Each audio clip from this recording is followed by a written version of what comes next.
Good evening, everyone, and welcome to the ceremony of the 14th Annual Izzy Award. My name is Raza Rumi, and I'm the director of the Park Center for Independent Media.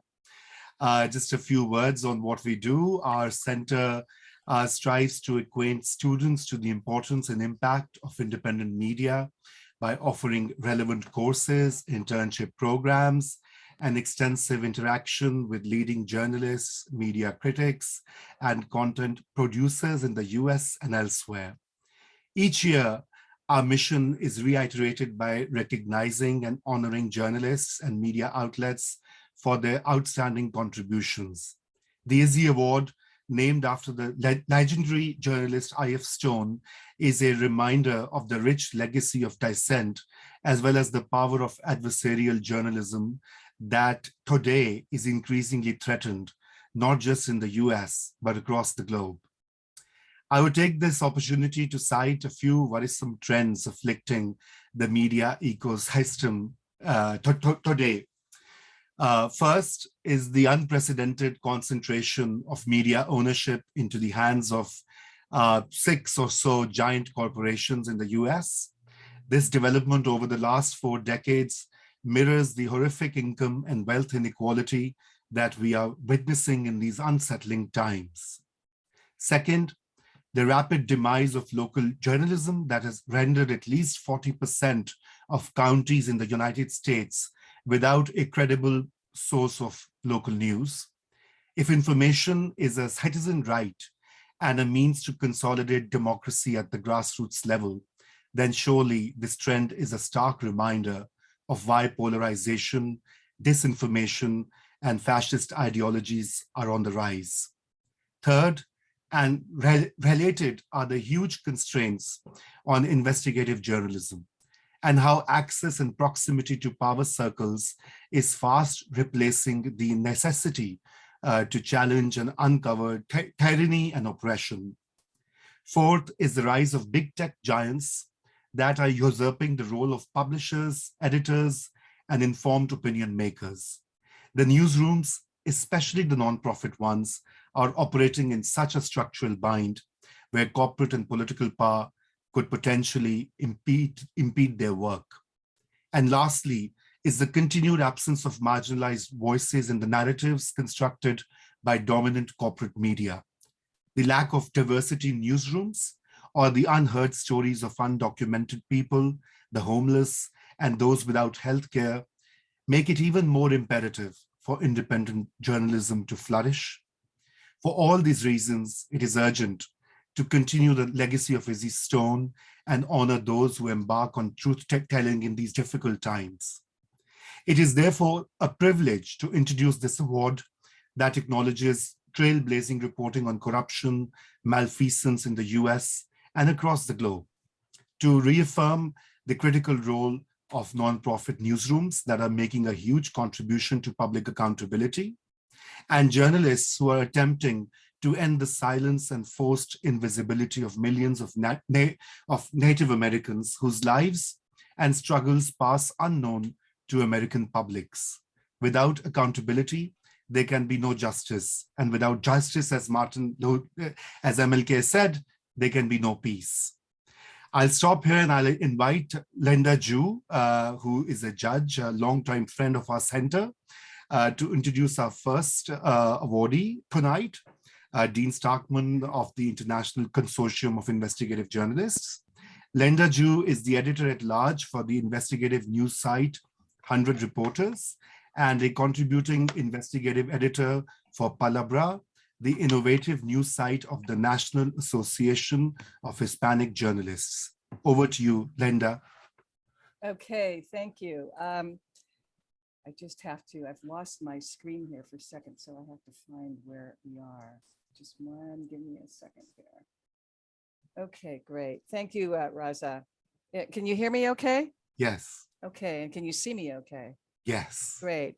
All right, I have the pleasure and privilege of introducing Dean Stockman of the International Consortium of Investigative Journalists, who's our first awardee this evening. And to give you a little bit of background on the story that the award-winning story. This was a stunning tour de force of international investigative journalism. The series of stories that was produced is called the Pandora Papers, and it uncovered a massive web of offshore finance operations involving hundreds of politicians, public officials, billionaires, and celebrities in more than 90 countries, including the US heartland. The investigation revealed the hypocrisy of the United States, which for years condemned tax havens in Europe and the Caribbean, while billions in foreign wealth, sometimes linked to corrupt oligarchs and other criminals, flooded the states of South Dakota, Wyoming, and others. As the most extensive collaboration in the history of journalism, the Izzy judges felt that the International Consortium of Investigative Journalists merited special recognition for undertaking and succeeding in a cooperative endeavor considered impossible by conventional journalistic wisdom. So David, congratulations to you and your team. I'm sorry, Dean. Dean, you'll have to unmute yourself and then start speaking. Okay. Well, great. Thank you so much, Lynn. That was really flattering. I want to make it clear. First, I'm setting my stopwatch because Raza tells me we only have, what was it, 60 to 80 minutes each? Yes. Something like that. 60 to 80. I'm joking. I'm joking. 6 to 8. So, but, and I have a lot, so much I want to say, but the first thing I'm going to say is, of course, I'm just representing a very large collection of people. Not only do we have 50 odd people at ICIJ, many based in Washington, but all of the rest of us scattered around the globe. I'm in Budapest, but our model is collaborative. We're a consortium, and we're basically the hub of a very big wheel.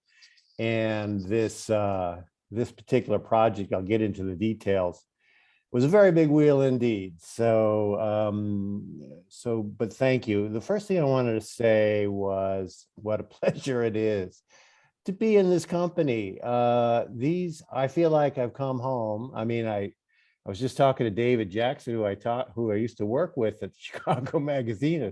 First job as an intern in 1983. We were outside of Studs Terkel's office, but that just to take us back. But the work that he and his colleagues at the Better Government Association, which I grew up in the Chicago area, remember them very well. And I'm introduced to the Block Club. I've been reading all of the award winners today, the city, Greg Smith's work, the kind of local reporting, and Jenny Monet's stuff. It's such a pleasure to be here and to be with you. So thank you. And the spirit of independent media, I'll kind of talk about that a little bit later, but we're very happy to be in this company in particular. We win awards off and on, and we've done just fine, but this one is special. And I also want to thank Todd Shack for his support. And I met him when he was over a professor at Ithaca. So I have a handful of minutes. I'm just going to spend a couple of them talking about two things. One is the Pandora Papers, and the other is ICIJ. And Pandora Papers was a leak of 11.9 million documents, 2.9 terabytes of stuff from 14, what you call offshore service providers. Never mind what those are, but those are the people who help you set up your offshore company. If you're a multinational, wants to avoid taxes, if you are a corrupt oligarch who's trying to hide your wealth. People are very concerned these days about, and I'm going to count on Raza to kind of cue me if I go too long, and I mean it. But people are concerned these days about, there's a picture of a yacht and the wealth of oligarchs and Vladimir Putin's wealth and all that. And as well, they should be. But what's important to remember about the Pandora Papers is this is not our first rodeo. So we have been doing this, long before I got there, since 2013. This is really a culmination of a lot of basically a decade's worth of work, a lot of it on the offshore system. And what I think this crowd needs to understand is the offshore system. We're not enough time to get into the details, but it's essentially, it is precisely an anti-democratic system. It is a system to avoid the rule of law wherever you happen to be, to hide wealth and to avoid accountability from prosecutors, courts, civil, from tax authorities, you name it. So ICIJ has been doing this since 2013, since the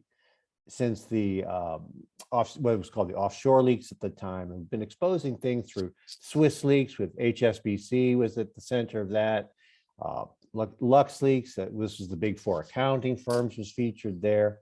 Panama Papers was basically everybody, but that was a very popular offshore firm called Mossack Fonseca in Panama City. That's where we revealed a lot of the Vladimir Putin network for the first time. That's back in 2016. Paradise Papers was another offshore provider called Appleby, a high-end outfit that served multinationals like Nike and Apple. So again, I think it's important to sort of understand that this was, and then Pandora Papers was sort of like the capstone. For whatever reason, this one came in. This was 14 offshore service providers from all over the world, Singapore to Panama City to Wyoming, as you mentioned, and it was this one shows the ubiquity of this system. And I guess what I want to sort of make, the point I want to make about this, I guess we're going to get into the whole problem, or the good news and bad news about collaborative journalism, but I think what I was thinking about, what I wanted to sort of, the message I wanted to kind of convey here is this. I noticed that I was looking up the Izzy Awards, and I have Stone, he's a hero of all of ours and all that. And I noticed it started around 2008, 2009. And I would suggest to this audience that that was a different world. And that was a time when people forget that the newspaper revenues in U.S. newspaper revenues industry peaked in 2006. Hasn't been that long. And we've been witnessing this massive collapse of journalistic infrastructure, stable platforms of journalistic production, as a great scholar named Professor Gandor of Columbia has put it. And those have been collapsing. And as Raza mentioned, these are, local news has been the sort of the biggest casualty. What we are doing at ICIJ is basically making the best of a bad situation. That's how I see it.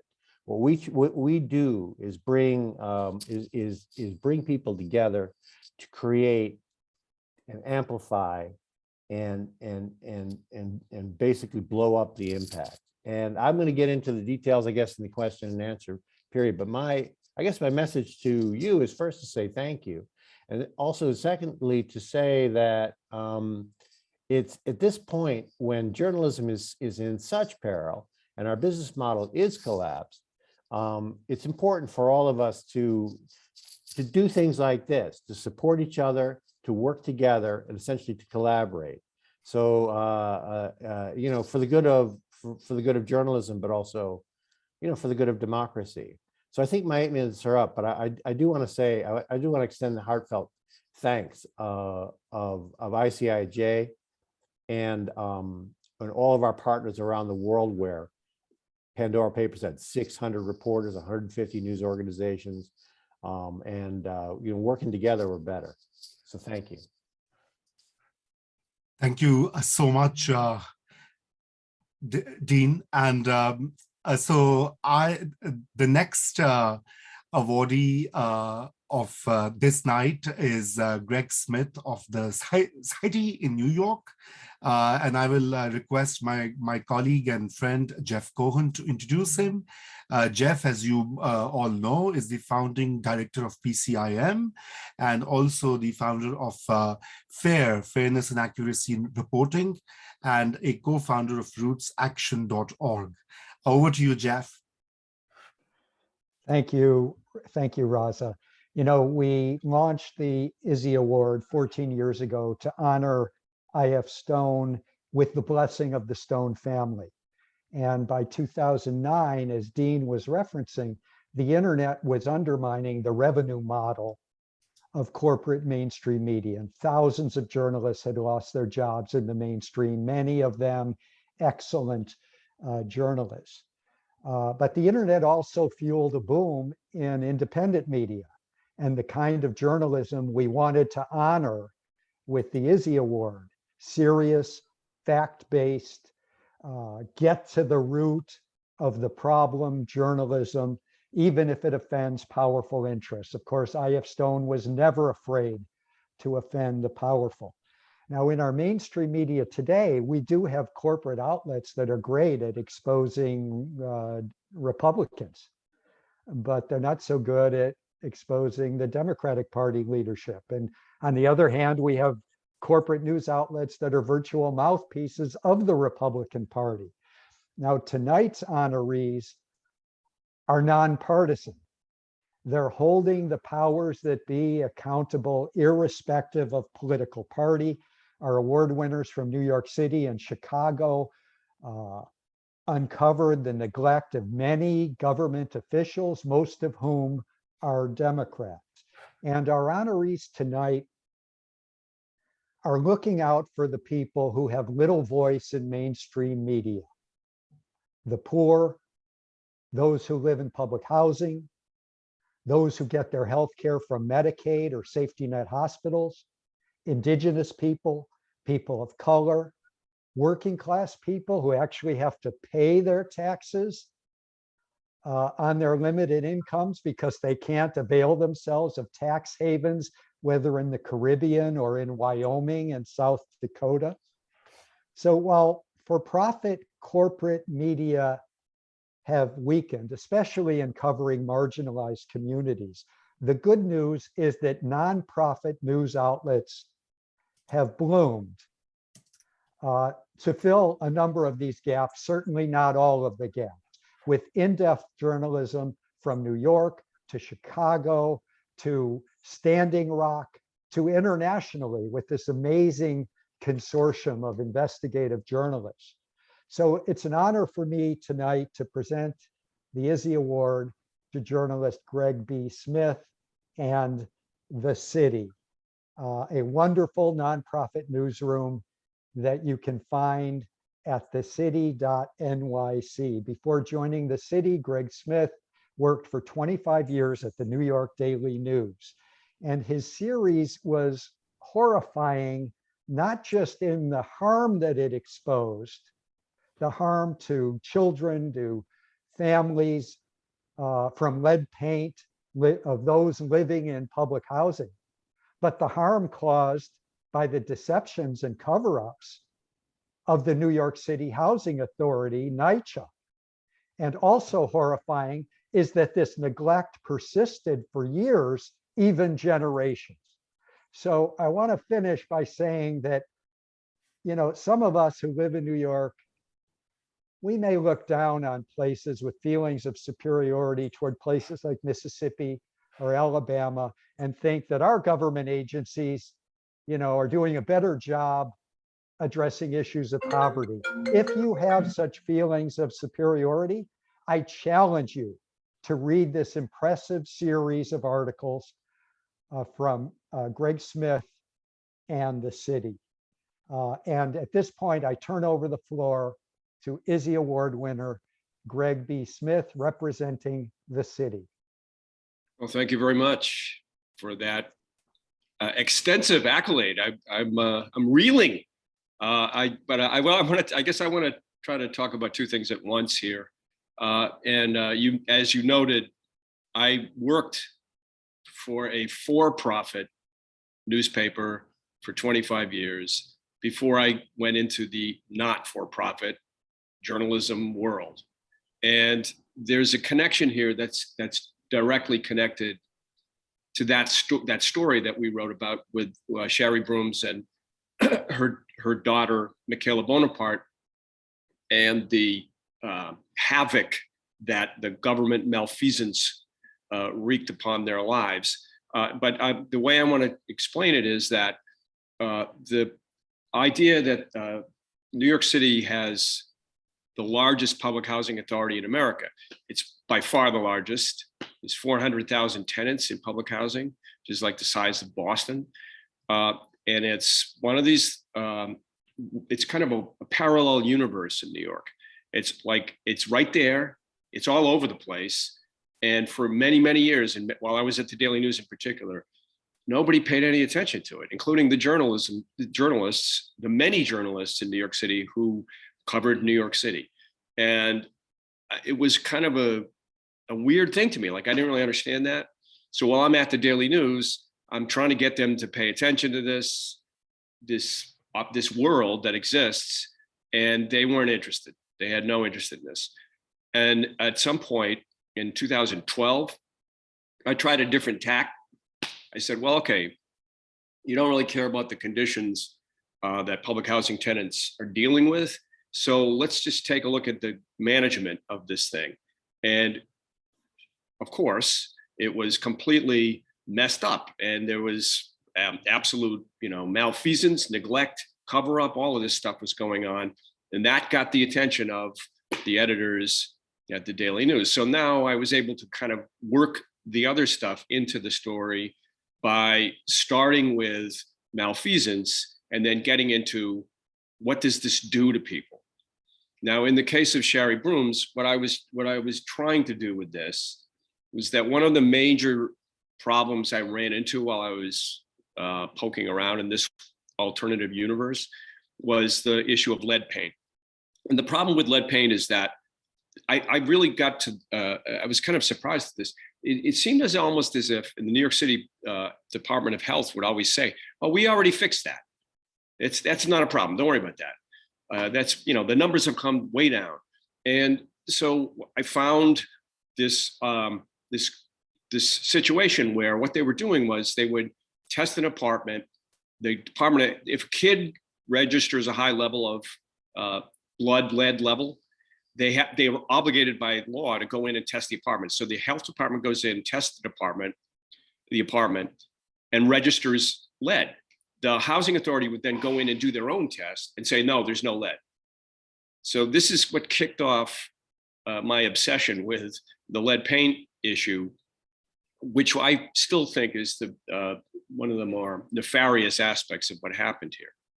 So I'm working for the Daily News. The Daily News is slowly but surely deteriorating. Ultimately, it is purchased by a hedge fund. What a surprise. And along with the Chicago Tribune and the Baltimore Sun and the Orlando Sentinel and Hartford Courant and Allentown. So what's happening at that point is slowly but surely the resources that would allow me to do the things that I was doing and focusing on that issue and all of the issues regarding public housing were taken away from me. And it became impossible to do this work. And lucky me, the people who decided that they wanted to start the City, which is a wonderful nonprofit local news organization, local news, I'm going to emphasize that again, came to me and said, we'd like you to come over here and do this. And so here's the point of all of this. If I had continued to stay in mainstream media, so-called for-profit, or what I would call hedge fund journalism, I would never have been able to write that story. It would never have seen the light of day. No way. The nonprofit entity that I now work for is absolutely a phenomenal platform to get this kind of news out there. We're not owned by anybody. We don't have to worry about advertising. So all that happens is I go to my editors, I say, this is what I would like to do. And they say, go do it. And so, whether this is all going to, survive 10 years from now, I don't know. I actually have no idea. But all I can tell you is that right now in New York City, the presence of the city and not-profit local news organization is critical, because there has been a serious drop in the number of reporters who cover this stuff. And so, hopefully we're here to stay. And the idea that public housing tenants could essentially disappear again because no one's paying attention to them really kind of breaks my heart. And that's why I'm continuing to try to do this focused journalism that looks at an actual mother and daughter and how this insane bureaucracy did a number on them. And that's what I have to say. Thank you so much, Greg. That was indeed very insightful. And of course, in the Q&A, we'll ask you perhaps more about the story. So let me invite our next awardee this year, and that is Kelly Bauer of the Block Club Chicago. And Block Club Chicago is a nonprofit news organization that delivers nonpartisan coverage to diverse neighborhoods in Chicago. Since 2017, Block Club Chicago has been telling stories which impact the neighborhood and the communities that live in that area. And Kelly Bauer, who represents Block Club Chicago tonight, is an award-winning multimedia journalist and a photographer, and has been breaking news editor for the Block Club Chicago since 2018. Over to you, Kelly, and it's an honor to hand over the Izzy Award to you, of course, virtually. Yes, first I just want to thank you so much for honoring me and Block Club and our colleague Dave Jackson at the BJ with this award. I am a terrible public speaker, even digitally, so please forgive me if I fumble a couple words. But one thing that I think is important to note is that Block Club started because we used to have a more traditional newsroom owned by a millionaire, and he shut it down without warning one day, just leaving dozens of journalists without a job. The editors of that old publication, DNA Info, then started our nonprofit newsroom, Block Club Chicago. We rely on memberships and on donations, grants to keep us going. And we've just found it to be so much more sustainable with the support from readers that we get. And then with these stories, so in December 2021, Chicago got its first COVID-19 vaccine doses. It administered the first shots at Loretto Hospital, which is a safety net facility that serves the most vulnerable people in Chicago. It did that to show Chicago would prioritize shots for Chicagoans of color and low-income people who had been most affected by COVID-19. We all know how things were a year ago. Vaccines were super rare. They were limited to the most at-risk people like healthcare professionals or elderly folks. People would stay up all night trying to get appointments for their loved ones, only to still struggle for weeks. So while this was all happening, we got a tip from a reader. They told us that ineligible people had been vaccinated at Trump Tower in Chicago. We dug deep into this, figuring out that the vaccinations had occurred, who had been vaccinated, and then we learned who had been the provider that gave those vaccinations, and it was none other than Loretto Hospital. Our first story detailed those vaccinations, but then we learned about more. We learned that the CFO of Loretto actually lived at Trump Tower, had told people he was buddies with Eric Trump, and had arranged for this event to occur. And from there, our readers reached out to us with more tips. They have a deep trust in us, a lot of loyalty toward Block Club. And with their help, we were able to find sources who confirmed Loretto had also wrongfully vaccinated people in the suburbs at a luxury jewelry and watch shop where the CFO was known to spend tens of thousands of dollars, and at a high-end steakhouse where steaks cost hundreds of bucks. We got those tips because our readers trust us, and because they appreciated our reporting and wanted to make sure these things came to light. At the same time, my editors at Block Club cut me loose from my day-to-day stories and responsibilities that I usually worked on. That way I could dive deep into these stories. I don't think that that would have been possible at a traditional newsroom with the way things are now. But at Block Club, they just believe so wholeheartedly in this kind of work that they allowed me to put my all into it for weeks. As a result, we saw the city remove vaccine doses from Loretto's control. It set up its own program to ensure vulnerable Chicagoans could get the shots they needed to stay safe from COVID-19. The hospital's CFO resigned after we revealed all of his ties to these improper vaccination events. the FBI started investigating some of these vaccinations. And actually, just earlier this month, the hospital announced its CEO is also leaving. But we were still getting more tips about the questionable conduct at Loretto itself. I turned to Dave Jackson at the BJA, who I think is one of the best journalists in the country, and of course is also getting an Izzy Award for a separate story he worked on this year. And I asked him to be my reporting partner and my mentor to look into more of those tips. Together, we highlighted how the hospital's CFO's close friend and business partner had been awarded millions of dollars worth of contracts at Loretto, which is a publicly funded facility. We showed how Illinois Senate Majority Leader had gotten campaign donations and Caribbean trips from the hospital. We showed how the hospital's quality of care had declined under new leadership, even though it serves the most vulnerable people in the city.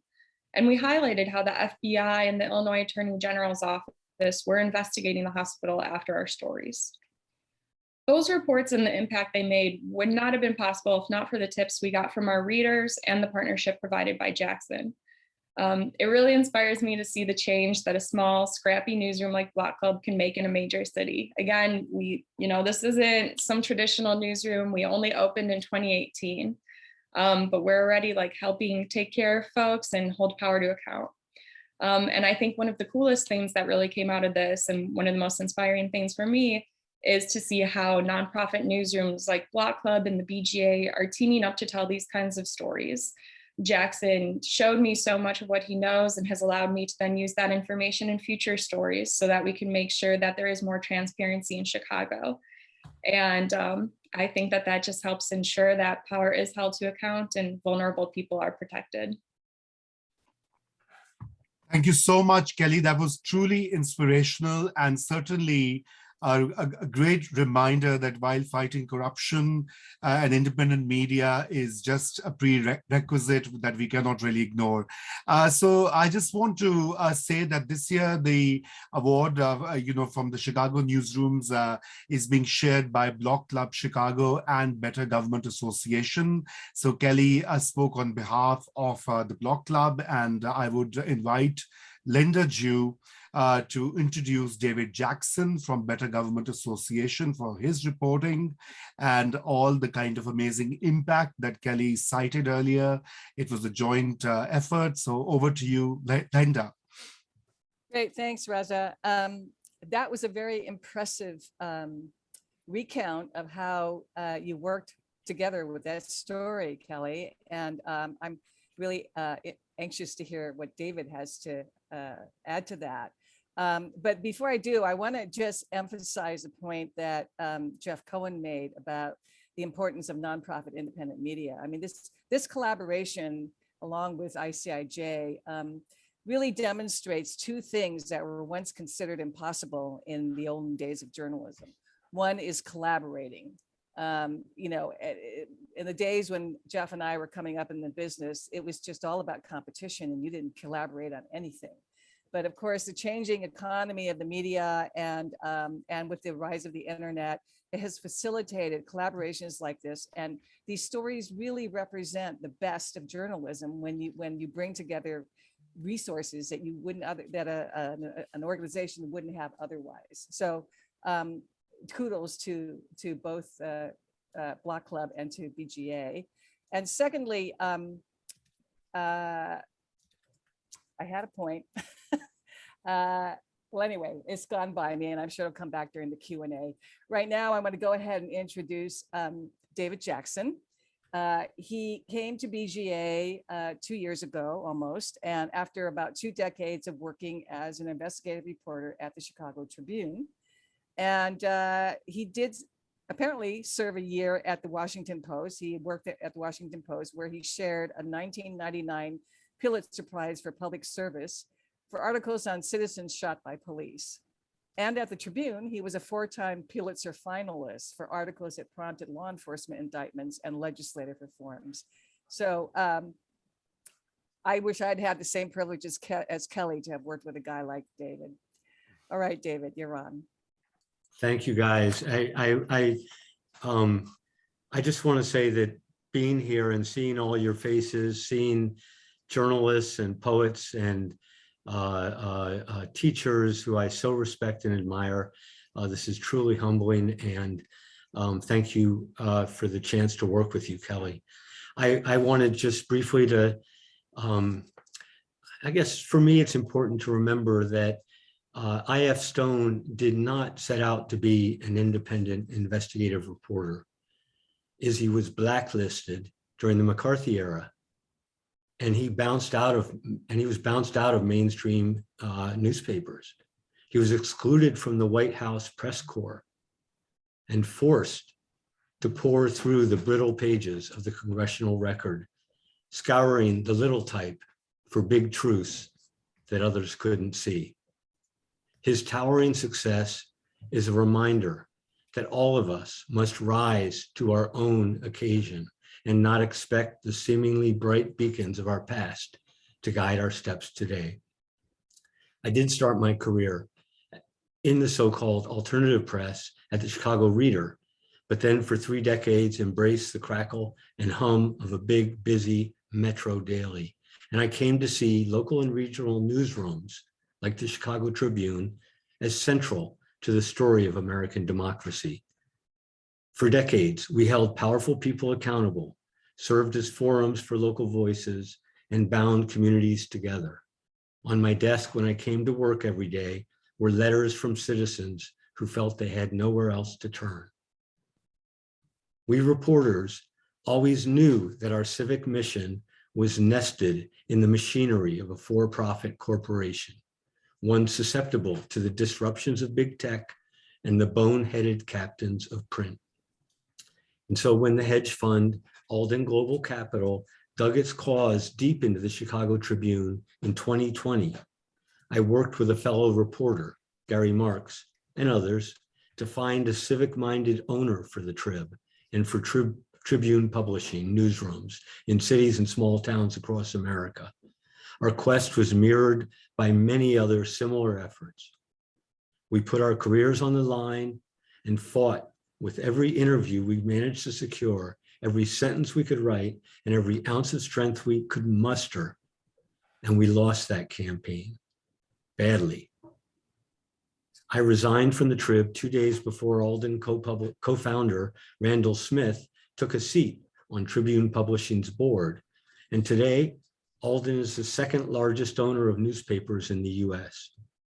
The managers of this avaristic hedge fund are now draining this legacy title and 206 sister papers of assets, of talent, and of resources. The cratering of regional and local newsrooms has turned independent journalism into an American imperative. And we, Izzy's children and grandchildren, are forced, like him, to step outside established corporate institutions and build fresh, independent outlets. None of us here know what the future of news dissemination will look like. Not in 2 years, not in 5 years, not in 10. But I do know this future will belong to those who take risks and those who experiment. There are nascent independent outlets like the Memphian, the Baltimore Banner, and others competing successfully with hobbled metro dailies like the one where I worked. But replacing those dying giants will be difficult because the dailies had impact and readership since they were part of the lives of families for generations. The newspaper sat on the kitchen table every day because grandma trusted the recipe, grandpa studied the sports agate, and I loved the Looney Tunes. As those daily banners tatter and fade, that sort of trust cannot be instantly reconstituted by feisty nonprofits, as glorious as many are.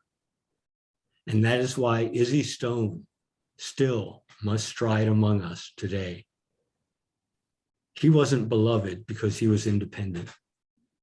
Izzy Stone was beloved because he adhered to the highest standards of transparency, accuracy, and public service. He built that trust, sentence by sentence, and article by article, and week after week.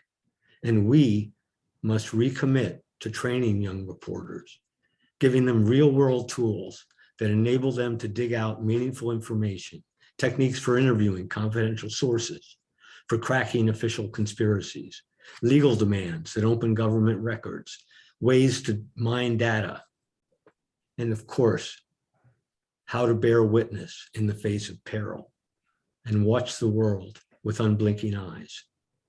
To connect with America and win back public trust, the children and grandchildren of Izzy Stone will have to recapture what those dying corporate newsrooms had but squandered and lost. This is how Izzy put it in an interview. "I made no claims to inside stuff," he said. "I tried to give information which could be documented so that the reader could check it out for himself. Upholding that standard is our imperative today. Check it out." Thank you, David. That was so inspirational and, of course, relevant both to the historical record and contributions of Izzy Stone, but also to the times that we are living in. Thank you for being here, and we are really honored and excited that you spoke about your work and Izzy Stone as well.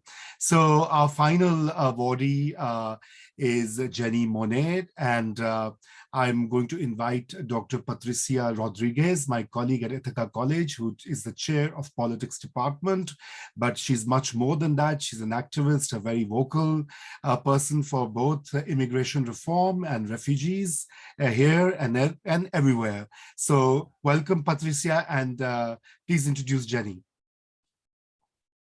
Thank you so much, Raza. Hello, everyone. I'm sorry that my voice is a little hoarse. And welcome to everyone. Thanks so much for being here. It's so good to see so many people. So as Raza was saying, our next and last awardee this evening is Jenny Monet and the weekly newsletter Indigenous. I'm so honored to introduce her work. The headline introducing Indigenously reads, quote, "Rare journalism about a community rarely understood," end of quote. The body of journalism work produced in this weekly is, to me, the epitome of the spirit of grassroots investigative journalism done by Izzy Stone. Indigenously is journalism produced from an Indigenous woman's lens, the journalism of narratives corrected, of truths needing to be shared. For instance, one of the articles highlights the appeal from regional tribal leaders resisting the expansion of a port in Nome, Alaska, recommending to the US Army Corps of Engineers, among other things, that they withdraw the finding of no significant impact in their assessment, and that they not create additional challenges to the residents of Nome.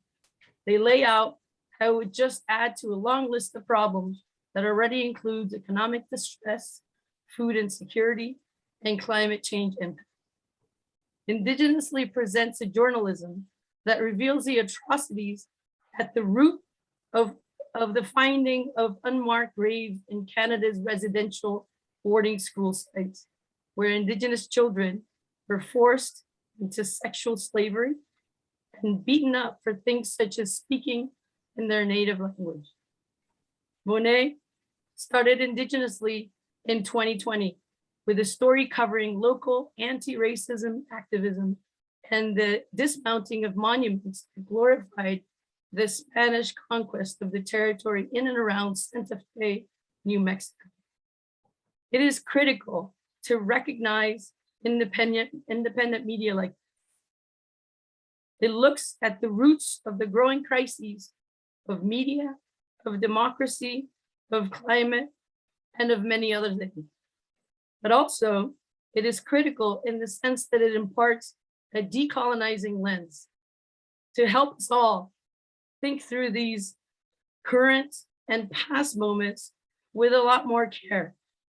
It is a journalism of deep hope and seedlings that indicate where we need to go for a change of direction in our hopefully more collective decision-making at every level going forward. Welcome, Jenny Monet. Thank you for being here and for what you do, and congratulations. What a wonderful introduction. Thank you, Patricia, and also Raza and the judges for this incredible honor. I'm truly humbled to be joining such a force of other journalists, Dean, Greg, Kelly, David.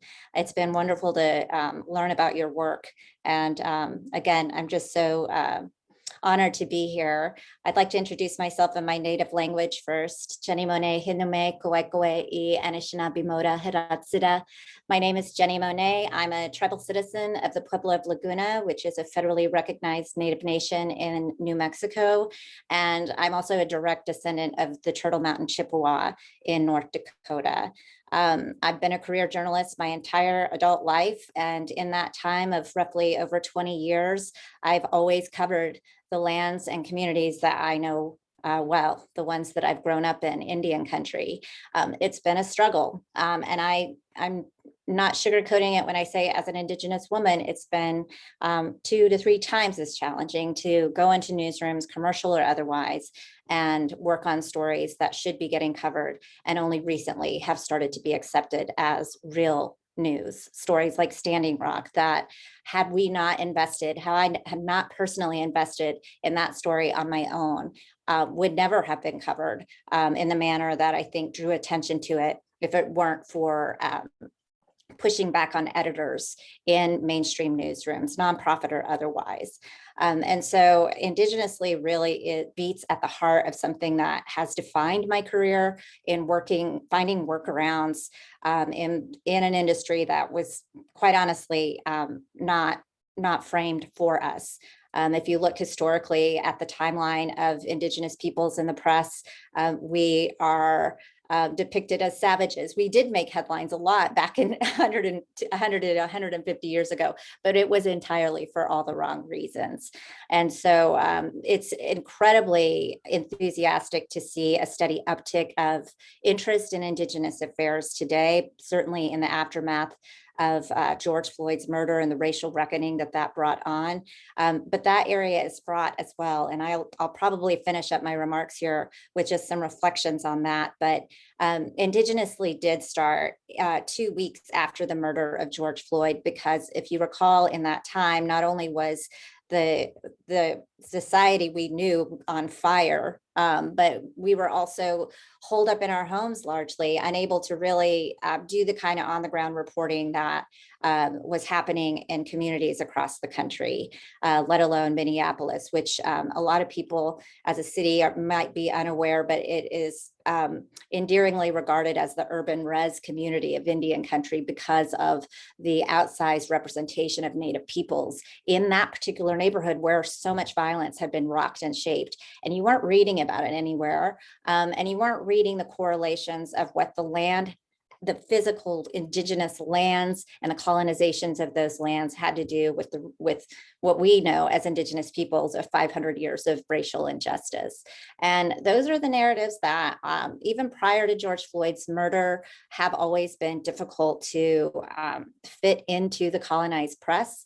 And Indigenously started off as literally a rant, a personal rant for not seeing things that I wanted to see. And that was in June 2020, and 70 some odd newsletters later, it has taken on a life of its own. It's been incredibly cathartic for me, which was not the case, but it has carried me through, I think, some of the most trying times I've lived through as an adult and as a journalist, through the pandemic, through the kind of racial division that has been sowed over the last few years. And it's really found a voice in and of itself. Each edition is centered around a certain theme each week that speaks to me of what's happening in the Indigenous world, largely here in the United States, but oftentimes I'll focus in other places of the world. And there's a heavy focus on what's happening with the climate, what I consider to be our biggest emergency. And two things are happening in this space. You have an increasing steady interest in climate change right now and the climate crisis, alongside is increasing kind of latching on to the Indigenous narrative. And that's great. Those two parallels go side by side. But there's a lot of room for error that I think a lot of people aren't aware of, simply because these are narratives that we as journalists in newsrooms have not been covering well. And so I always promote in my newsletter that there is a real need to be clear-eyed about covering these communities. Yes, while marginalized communities like Indian country have long been ignored by the Fourth Estate, that doesn't mean to throw out the ethical standards of which this institution, what I call the most noblest profession, is found on, which are, transparency, ethics, accountability. It doesn't mean that because some of the most marginalized people also do not engage in corruption in their tribal governments, which also lead to really hard negative outcomes for communities that need representation. And I think that a lot of people are new to these kinds of concepts. And for someone who is Indigenous, who comes from Indigenous community, who has been around the block several times covering Indigenous affairs, I just feel like that is what my newsletter serves and represents. It's a brave portal to kind of challenge questions and events that you're just not seeing in your newsfeed. And it's definitely an advanced reader, I think, for people coming to Indigenous affairs for the first time. But I also think that it's probably your most fair and balanced representation than anything you're seeing in the mainstream presses or the legacy presses right now that are slowly coming around and investing in Indigenous affairs. One story in particular that is catching my eye that I might be writing about this weekend is there's every year at the UN, there is an event called the UN Permanent Forum on Indigenous Issues. And this year marks its 21st session. And I want to just let you know that it has been going on for 2 decades. And this one year in particular, we're just starting to see journalists go to this forum. So if that gives you any kind of idea of how long this dialogue has been going on around Indigenous peoples addressing a warming planet, Indigenous affairs linked to legacy racism, these are not new concepts for us. And I often say that a true gauge on the health and well-being of our society for all people is to examine some of the most marginalized people, and that often is Indigenous peoples. And so at the UN forum yesterday, a young woman with the Global Indigenous Youth Caucus stopped me in my tracks. I was multitasking and listening to the speeches that they give every day. And there was one session addressing what is called the Decade of Indigenous Languages that will start this year by the UN. And this young woman with this youth caucus spoke so eloquently in her 3 minutes, linking the significance of language preservation to addressing the climate crisis. And just to give you those kinds of ways of thinking, ways of knowing that you're not seeing anywhere else. And I'm excited to be able to write about it, because those are the things that, as someone who is and of Indian country, when things like that stop me in my tracks, I think it's interesting. And I think it would be interesting for my readers as well. Some of the stories that I submitted or that got submitted, I didn't submit, but that when nominated, I recommended to submit, were addressing the missing and murdered Indigenous women's crisis, which is a movement that has long legs in Indian country, but has really grown to an outsized movement for many things, but largely looking at a legacy of violence on Indigenous peoples. And it's emblematic of, I think, the kind of journalism that I strive for in Indigenously, in that it doesn't cater to, I think, the blurred lines of activism. I think there's a lot of blurred lines of where activism ends and journalism begins. And in this particular piece, it really asks a lot of the hard questions about questioning questioning the movement and the actual the politics behind it. There were 2 laws passed by President Trump. One of them, both of them are mostly languishing in the Bush or in the Biden administration right now. And, you know, the significance of that is that you have, as in any movements, you have a lot of money that gets made out of these movements, a lot of people who capitalize from these movements, and yet where's the action when it comes to that? And in Indian country, Native people are not, are so used to that, to being kind of used as pawns to capitalize on climate justice movements. We saw that at Standing Rock, and we see that whenever poor people are exploited in this regard. And so I watch closely that movement. Others that you mentioned, Patricia, these stories that I have the privilege now to track where I am based here in Alaska, in Nome, Alaska. I'm about to head on a plane later today up to the North Arctic. And these are stories and places and regions that are hard to get to. And to be quite honest, you're really not seeing any coverage coming out of these communities. There's so much work to do. And you know, I really try to strike a balance in the newsletter by not making it so Alaska heavy, but there's so much relevancy to what's happening up here in Alaska and how it impacts the rest of the world, to be quite honest. And the root foundation, the root causes of a lot of that. What I like about the Alaska narrative is that it's a very modern colonization within our lifetimes that we can actually pinpoint cause and effect that only go a couple of decades back. And that's significant. And that, I think, is something that also people aren't writing about right now. And so, you know, I like what I think it was David had to say about Izzy being blacklisted, you know, and writing some of these stories. And I certainly have felt that impact when I do push back on Indigenous communities that might not appreciate the fact that I'm pushing back maybe on popular notions, but I think I do that fairly, and I think I do that with integrity. And as I told my readers in one of my last dispatches, that, you know, this journalism is not a licensed profession. We work off of our integrity. It's all we have, our credibility.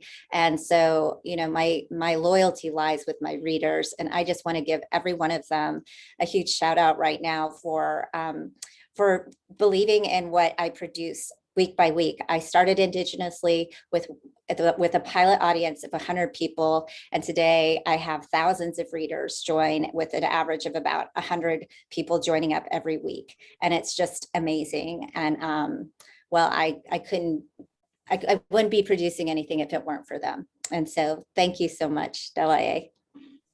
Thank you, Jenny. That was fantastic. And I mean, all power to you and your work.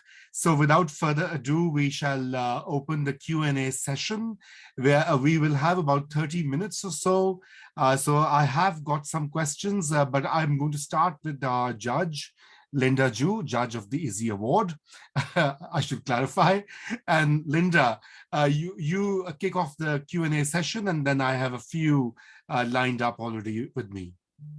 Okay, so this question is for Dean Stockman from ICIJ.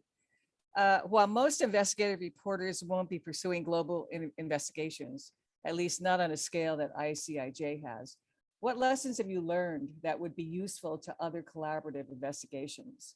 And what advice would you have to the journalism students listening in?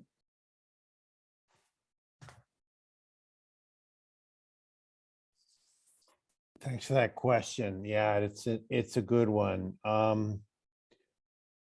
So just to put a fine point on it and to sum it up, I would say there are 3 things that are really helpful in pulling one of these things off. And they are useful, and it's kind of a growing practice. A fellow on this call, Fergus Shields, could give who works at ICIJ with me, could give a master class on this.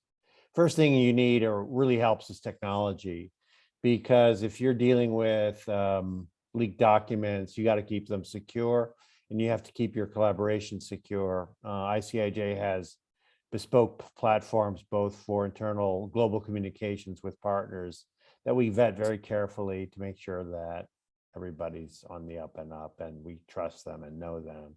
We also have a platform for mining the data. The second thing is you need rules and protocols, and everyone is gonna, everyone comes in with best intentions, but there is a we're kind of trained to compete, and one of the main rules of this business is you can't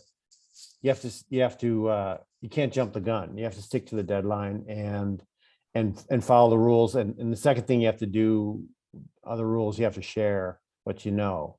It's about, if you're in Colombia or if you're in France or if you're in Korea, what you're finding is you have to share. So we all kind of benefit from your participation. Everybody works together. And the third thing I would say you need is no small amount of diplomacy. These are very intensive operations with a lot of stress, a lot of details. On Pandora Papers, we had to send out, I think it was 400 comment letters to people who we were asking questions of, institutions. So it's a very intense kind of environment. So there has to be a hub, somebody has to be in charge, and there has to be a fair amount of give and take, and diplomacy and cool heads. And I would say those are sort of three things you want to keep in mind when you're trying to pull one of these things off. Thanks for the question. Great. Diplomacy, a cool head, technology, many takeaways, Dean. Thanks for sharing that. And I'm going to read out a question by one of our students here at the Ithaca College, James Barata, who has raised a very important question, and that is addressed to Greg Smith, or others may weigh in. And James says, how might having government fund independent community journalism or the state governments, perhaps through the local journalism initiative, foster democracy across the US? What are the prospects? Greg. I mean, I don't really see that as viable. I mean, that's basically the BBC model, right? Yeah. I mean, here's the problem. Okay, so the state of New York decides that they're going to fund the city, right? They're going to give us this huge pot of money. And what is that going to do to the legitimacy of what we're doing if we start writing all of these wonderful stories about, as we have, many of the state officials who support this or sponsor this or sign off on it? I mean, I think it's a difficult model to embrace in at this time anyway. I mean, the model that we have is basically to have wealthy people who care enough about local journalism who are willing to write checks, or also foundations, but also just regular people who are join our membership drive, and that kind of takes away. It creates this a neutrality that you want. You always want neutrality. You don't want to have anybody looking over your shoulders. And one of the issues that I think this is pretty much true for all of these organizations that we're talking about here, is that if you go to get money from somebody, it always has to have a no strings attached clause in it. So that there are journalistic entities that take money from the Microsoft Foundation or the Walton Foundation or all of these big deep pocket people. And if you're going to take it, they have to understand that you can't get involved. There has to be really a wall between the revenue stream and the work that we're doing. So that would be my answer to that question. Right. Thank you. Maybe we can get another view on this from one of the judges or the speakers. Jeff, do you have a point? Yes, I knew you would. Yeah, the local journalism initiative that's been framed by Professor Bob McChesney, who is an Izzy Award judge, it sets up public money going to news organizations, nonprofit news organizations, whether they're left, right, or center, and it tries to implement no strings attached, which is Greg's very valid concern. So obviously there are places in Europe that are funding journalism, and the journalists feel very free to go after any political party, anyone in power. In a country like Norway, they don't just fund, the tax money doesn't just go to public broadcasting. It also goes to newspapers, whether left, right, or center, big or small, tall or short. So there are ways of getting public funds to journalists without strings attached. Can I make one comment and then send a question into the 5 winners? Sure. Okay. I just want to make the comment. I was an Izzy Award judge from the beginning, as was Linda Jew, as was Professor Bob McChesney, who unfortunately couldn't make it. And we have given this award to Dean, Greg, Kelly, David, Jenny, for the great words on paper, your text. But I've got to say, I'm blown away by the eloquence of your spoken words tonight in expressing your reverence for Izzy Stone, your passion for journalism, and most importantly, giving voice to the voiceless. And I want to share a question from Maura Stevens, who was the Associate Director of the Park Center for Independent Media, an independent journalist in her own right. She asked all of the winners, what one thing would you strengthen? What is one thing you think would strengthen independent media and lure more audience members away from corporate media? Yes, that's a good one. So maybe let's begin. Shall we ask David to weigh in? And then Dean already has his hand. Yes, Dean, go ahead. Yeah. Yeah, I don't want to. Yeah, I'm delighted to jump in on this. In answer to the immediate question,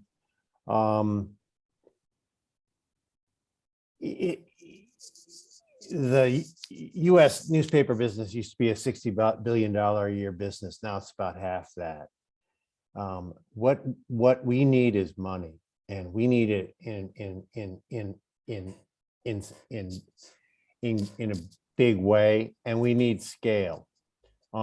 These places like the Chicago Tribune, the New York Daily News, Providence Journal, where I used to work, Anniston Star in Alabama, where I used to work. These were really important institutions locally. And one of the things that made them effective was that there were a lot of boots on the ground. The Projo had 9 news bureaus in Rhode Island. Do you know how small Rhode Island is? So, I mean, we covered that state, and whether or not, you could quibble with how we did it, but you need bodies out there doing the reporting, the kind of reporting that Greg's doing, and David, and knocking on doors and climbing stairs and all that old stuff that kind of brings that brings trust and information to the public. So right now we've got to figure out a way to fix this business model.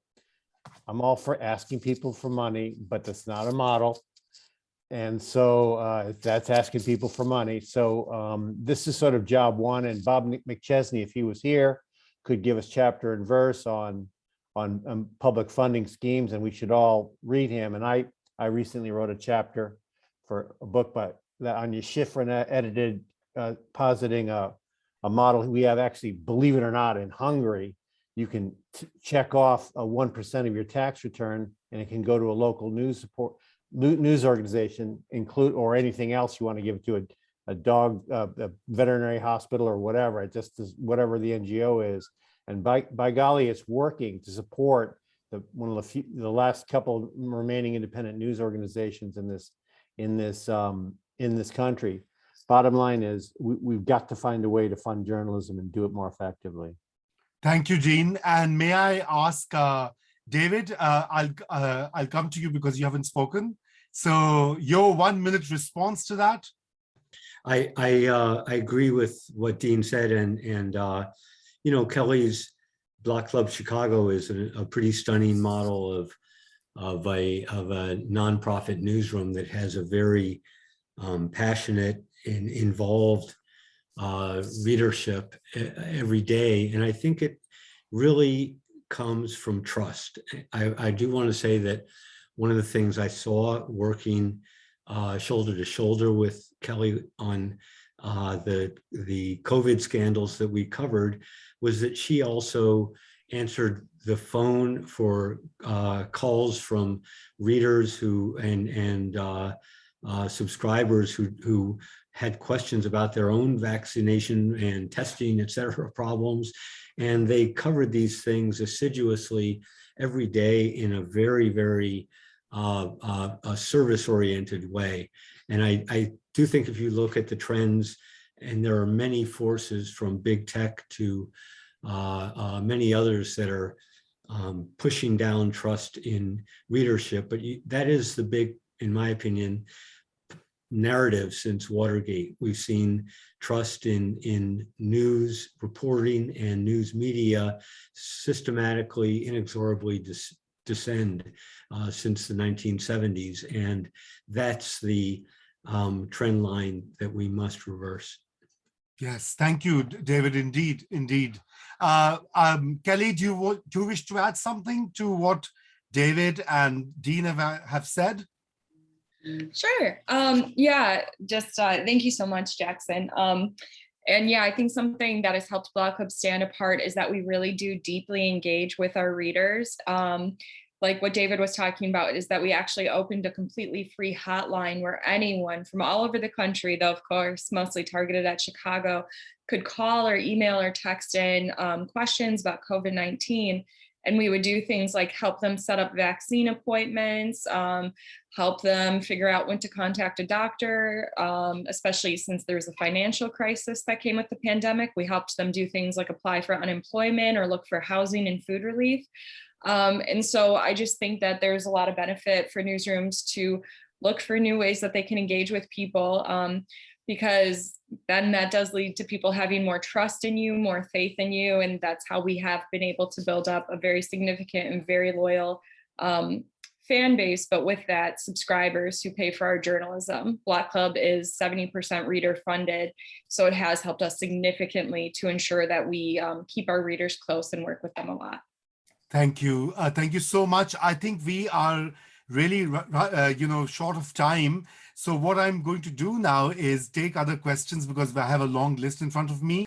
So I have another question, and I would invite Professor Todd Shack, who is a professor at Ithaca College, and he is a great friend of our center. And thank you, Todd, for being here. So over to you, your quick question, and let's get a quick reply. Thank you. Yes, thank you, Raza, and thank you all of the award recipients. This is primarily, I guess, in the first case to Dean Stockman, but potentially others as well. I find the collaborative effort by ICIJ and others here, including BGA, just really so inspiring, precisely because, Dean, as you said, that you're making the best of a bad situation in terms of the business models of journalism, which we just spoke about. Regarding that, I'm wondering on the behalf of many of the students who are watching right now, whether there's opportunities to work in and be a part of that collaborative process of investigating these extremely complex stories, such as Pandora Papers and others that others, please chime in, either directly with ICIJ or other independent media outlets out there. Thank you. Thank you. Yes, Thanks, Dean. Todd. Thanks for the question, Todd. Good to see you. I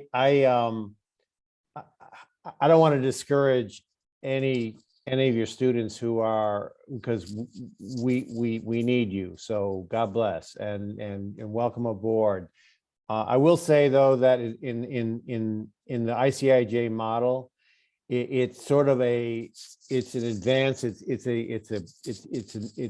not WikiLeaks. You know, we keep it rather than social production. It's professional peer production, you could call it, where it's a closed loop, mostly for security reasons. But we do need, we need help. We need talented people. But we would fold you in to the organization mostly under our model, rather than having you on the outside digging it by yourself. So, come and see us is the way I would put it. Thank you, Dean. And do you wish to say anything, Jackson or Kelly, in response to collaborative work? I think that's a very important point that Todd made.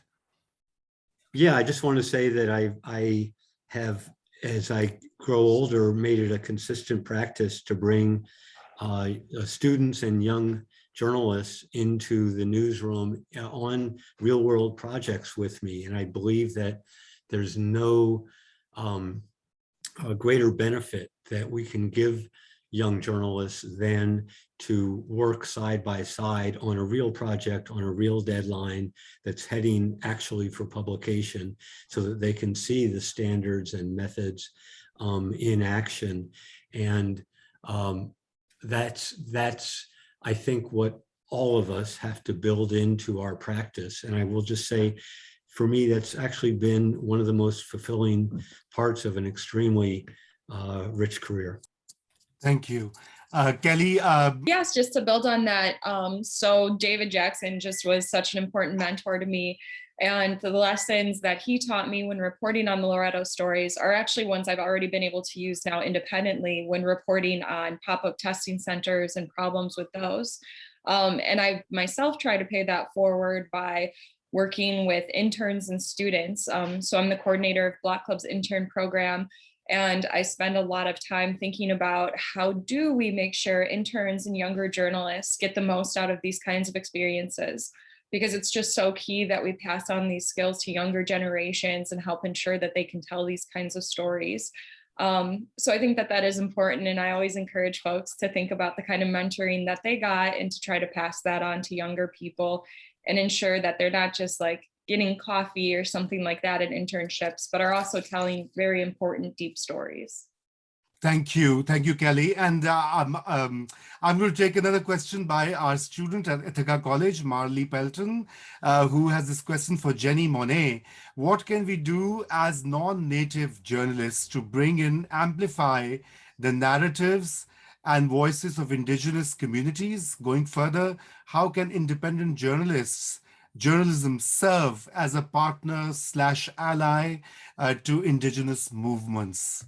Okay, well, thank you for that. Yeah, well, I think we get those questions a lot as Native journalists by a lot of folks wanting to cover Indian country and Indigenous affairs. And there's no secret password. There's no magic recipe. It really is just journalism, shoe leather reporting at its best, to be quite honest, because a lot of times getting into these underrepresented communities requires being on the ground, talking to a lot of people, maybe spending more time than you normally would, than in an urban environment where access is a little bit more easy.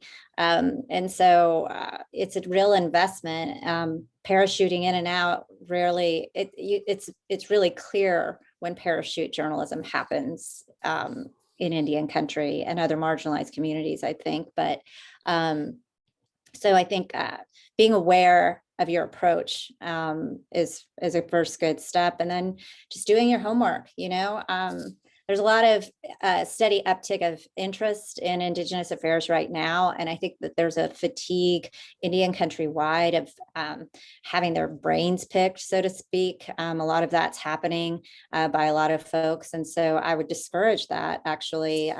There's a lot of great resources out there. The internet's a really wonderful resource. It's amazing what happens when you Google stuff.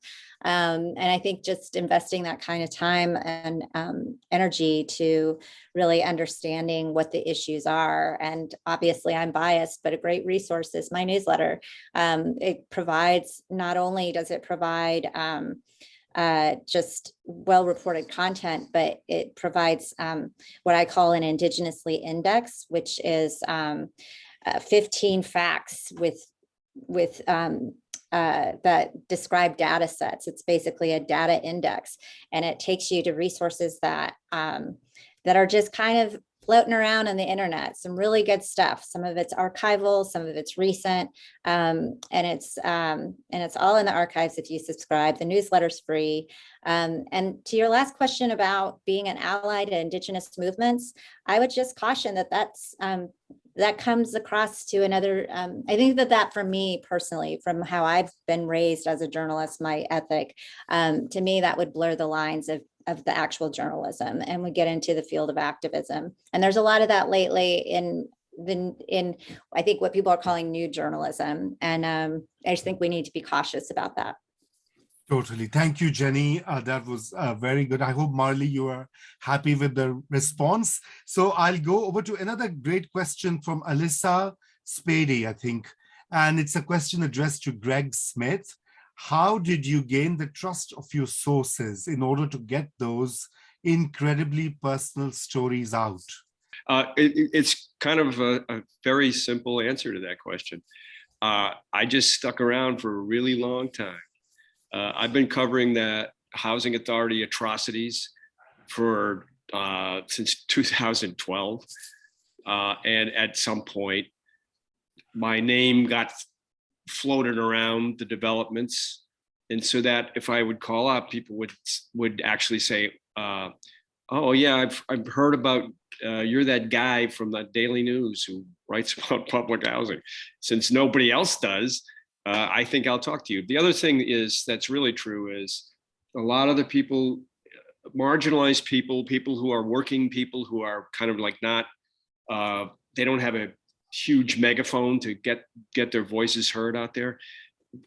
Just walking up to them and talking to them, it's like they've been dying to talk to somebody because nobody listens to them. And it's weird. It's a really strange thing. So gaining the trust, I mean, it's basically being around a lot and also kind of understanding. You have to listen to people. Just listen. I mean, a lot of times I've run into this before with reporters who just go in there, they know what the story is, right? This is the story. And then they go and they want to get the quote, and which is a very strange thing. It's the kind of thing that people intuitively sense, and they get defensive about it, as opposed to you just go in there and just say, just tell me what's going on. Just you tell me in your own words what happened here, And I in this case, I knew a lot about the institutional flaws that created this situation that allowed this generational family to go through lead paint hell because of malfeasance and cover up and lying. And so I understood what exactly was going on around them, but I just needed to hear from them what was happening to them. And so basically the most important thing is listen. Thank you. Yes, indeed. So the last question is from our member of Ithaca community, Roger Smith, who is asking about the funding models that are being used by the nonprofit newsrooms. And of course, we have partially covered that in the earlier responses. But Roger says, what are the strengths and weaknesses in terms of sustainability and independence? So maybe I would ask Kelly and David Jackson to quickly weigh in, and then I'll go to Greg. So Kelly, if you want to start, and it's a timed 1-minute response. So with Block Hub, we really did just, from our old publication, DNA Info, went from being completely funded by one person to now being something that relies on thousands of people. We really took a plunge. We started with just a GoFundMe that we used to kind of get some funds, get some attention, and a grant. And from there, we built up an extremely strong and loyal reader base. But the best way that you get those subscribers and get that kind of financial support is through doing the day in, day out journalism. So we saw significant surges in our memberships when we were telling the Loretto stories and when we tell other important investigatory stories, because readers, realize how important it is to have that journalism and they want to support it. So always the most important thing is going to be telling those stories that people can only get at your newsroom and becoming the trusted go-to source. But I think it is possible. Block Club is growing, it's thriving. We add more reporters every year. We started with 5 in 2018, and now we have more than 20 reporters. So I think that it's just about experimenting. We get grants. We also do things where we sell merchandise, but it's very possible. Okay, thank you. Thank you, Kelly. Maybe we'll go to David Jackson for a quick, if you want to add something to what Kelly said. Yeah, just very quickly, and I actually would defer to Dean, but I had the experience of trying to find a civic buyer for the Tribune Publishing enterprise. And what I learned was that there are a lot of deep pocket philanthropic institutions and wealthy individuals for whom sitting on the boards of the Opera or the Art Institute are high prestige. But for whom owning a newspaper is really perilous, I think. So I think you do have to look, as Kelly's newsroom did, past the deep-pocketed individuals to find another model that will really fund your journalism. Thank you. Thank you. Let's go quickly to Greg, if you want to add something, Greg, to what you heard from the colleagues in Chicago. 60 seconds. It's fairly, for the city, we start with a group of thought leaders in New York City who decide that there's this terrible thing happening to local news. They gather a number of big, deep pocket donors to pool some money. They then go out and try to attract foundations to bring more money. And we continue to do that. And now we're really pushing for membership. So we're trying to get people to, we do these fundraisers this week, in fact, where you just gotta just kind of like spread the word, and we've had a lot of pickup in the local media here, and that helps enormously to get the attention you need to get more money to come in, so you can do better work tomorrow. Thank you so much. And Dean, maybe you can add a few thoughts of your own. Sure, am I unmuted? Yeah, right. I think you kind of right now we have to kind of take what's there, and memberships, subscriptions, paywalls, foundations. It's all good.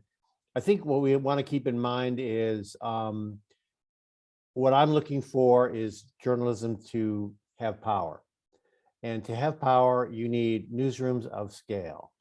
And the experience in Hungary, which I know a lot of you are familiar with, when a newsroom was big enough to threaten the Orban government, the oligarchs shut it down. And that was a newsroom of 70 reporters called Nép Szabadság, 2016.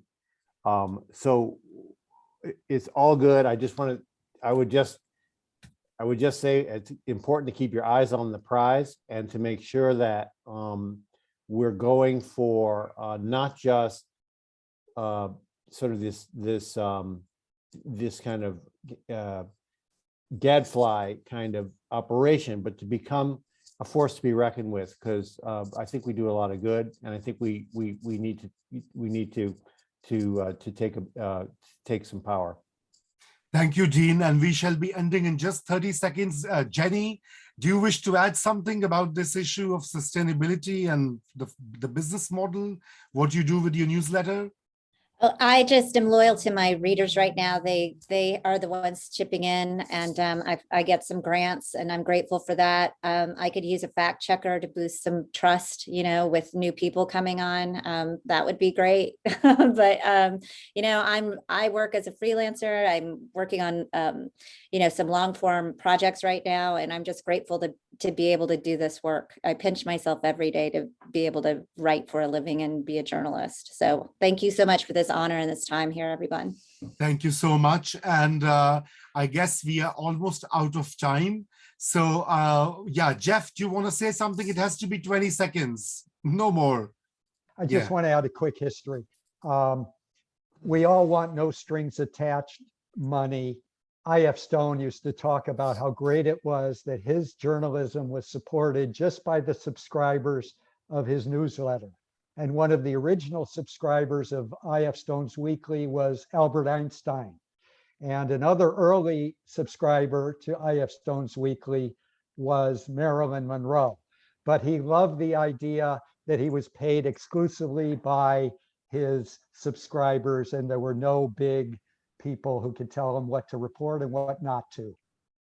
Yeah, thank you, Jeff, for that important piece of history. We are totally out of time, so let me end by a note of thanks to a number of people. So first of all, to Jack Powers, who's the Dean of Park School of Communications, where our center is located, and whose support is to our center is vital. And I must also thank my colleague, Professor Ari Kisilov, who is there at the back end. He's the chief producer, as well as today you could see the gatekeeper of trolls and troll smashing operation that he did. And my two star colleagues, Jeremy Lovett and Hannah Brooks, for their hard work, extremely hard work in putting this event together, reaching out. And I also thank Dr. Patricia Zimmerman, who has been a silent but a great support for this event.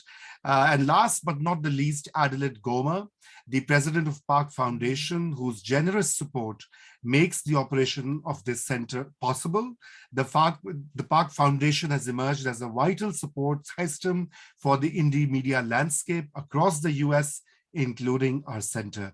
With that, I thank you again for being here, and to all the speakers, to our judges and a wonderful audience, good night. And I would request the speakers and judges to stay on for a few minutes, and the audience is, of course, free to rest now. Thank you.